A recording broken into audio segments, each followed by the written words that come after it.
En það líka núna akkurat í þjóðfélaginu verið að tala svolítið þetta og vopnaburð, krakka og svona og Já, ég hef áhyggjur af því. Já, og þú skrifaði mjög flottan pistil þarna á þínu Facebooki sem ég fekk að byrta á síðunni hjá mér og þetta þú veist að tala PISA könnuna sem að síðustu PISA-könnun sem allt var vitlaust yfir sem sýndi fram að íslensk ungmenni geta meira og minna ekki lesið sér til gagns og það var fleira í þeirri könnun sem að veldu mér miklum áhyggjum sem að hefur lítið verið rætt. Hvað var það aðalega?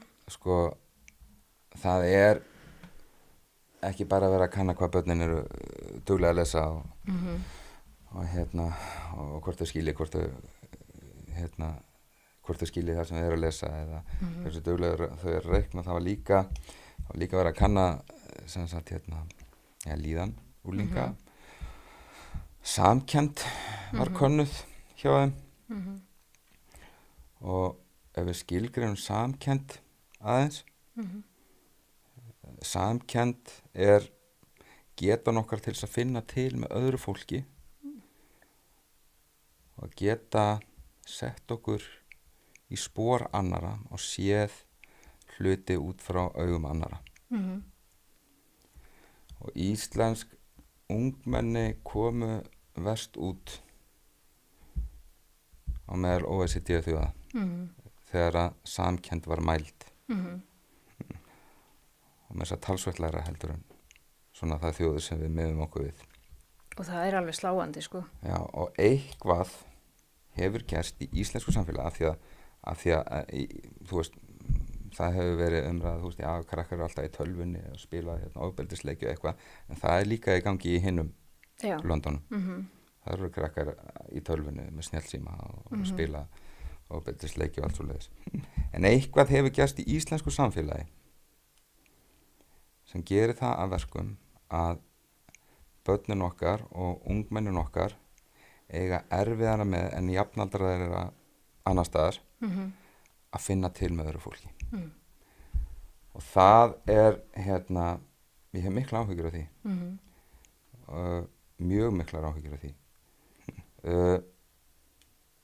En svo var annað mælt sko, það var þrautseigja og og svona álag. Það skoruðu vel þar.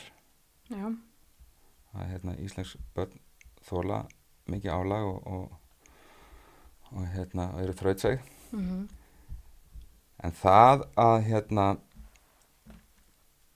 geta ekki fundið til með öðru fólki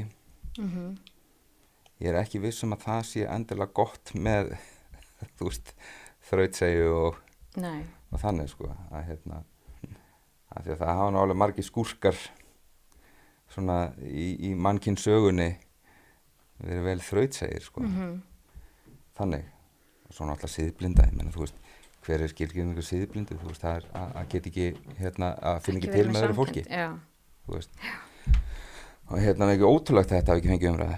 Nei, og mér finnst það líka því að þetta er sko og ég hafa alveg velt fyrir mér þú veist hvað veldur og það sem er að gerast núna og við erum búin að sjá undanfarin ár að það er bara ofbeldi er að aukast á meðal ungmenna ungs fólks og harkan líka. Já. Þetta, ég er búin að ræða þetta við löggu löggur sem eru sammála þessu að bara staðan í dag hún er allt önnur en hún var fyrir 5 árum sinni. Já. Ég er búin að tala við fangaverði vini mína og þeir segja að staðan í fangelsinu í dag að vera fangaverður hún er allt önnur heldur en hún var þegar ég var þarna síðast 2017. Ok. Hvað eru 2017, það eru 7 ár. Já. Að hvaða leyti þá? 2017 og þá gátu fangaverðir alveg farið inn á fangagang sko á þess að óttast nokkuð. En núna eftir að þeir fóru að koma og eftir að þessi kynslóð fóru að koma í afplánun, strákafætir eftir 2000, já,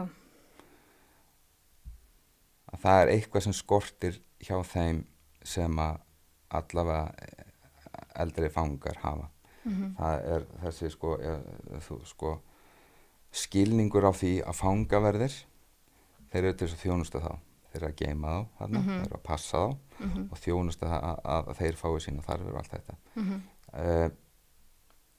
Það er eins og þetta var, ég gæti alltaf farið inn á fangagang og ég fór stundum inn á fangagang, ég veist að tala með einhvern fanga, og við bara spjölluðum og oft settist niður með, inn í klefa jafnvel, bara, og tókum samtal þar og ýmislegt, og af því að það var bara ákveðin virðing á milli, og þeir líka fundu það, að ég var ekki að setja mig að háan herska hvert þeim, við horfumst í augu. Já. Og við erum jafn mikla manneskjur, ég og þeir, og við erum öll jafn mikla manneskjur, sama hvar við erum.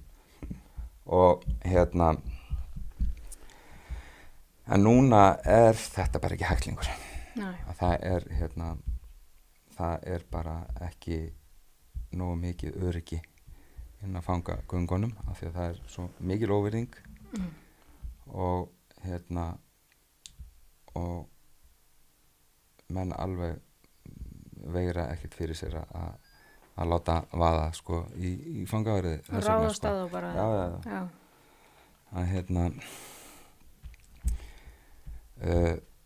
Og löggan eru upplifað þetta líka, að þessi yngri kynslóð, þetta mikla harðræði og náttúrulega vopnaburður og allt þetta, og ég hef alveg velt fyrir mér,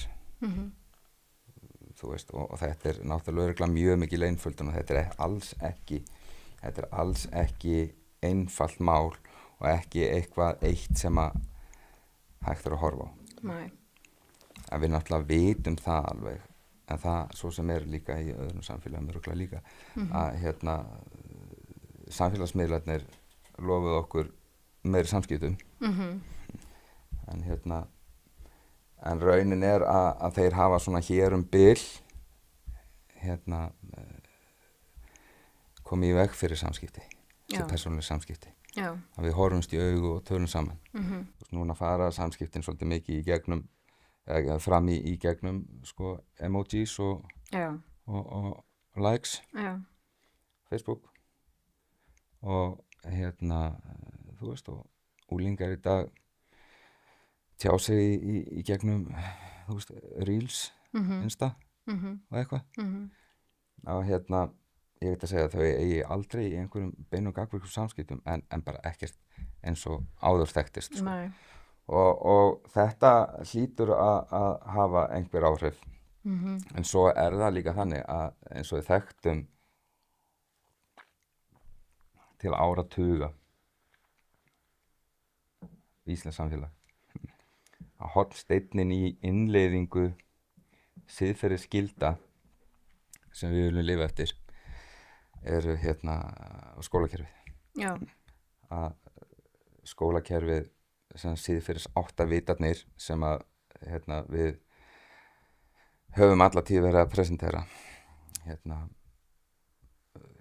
þeir svona voru mikið til innleiddir í gegnum skólakerfið, og þá er ég að meina það að það var alltaf áður bara ein kennslustund í viku, þar sem við vorum að tala samkennd. Já. Við vorum að tala náung og kærleika, og við vorum að það var verið að kenna okkur að sjá hlutina ekki bara út frá okkar eigin augum, heldur að fara í skór annara og reyna að sjá hlutin út frá þeim og svona. Nema að þetta var oft sett í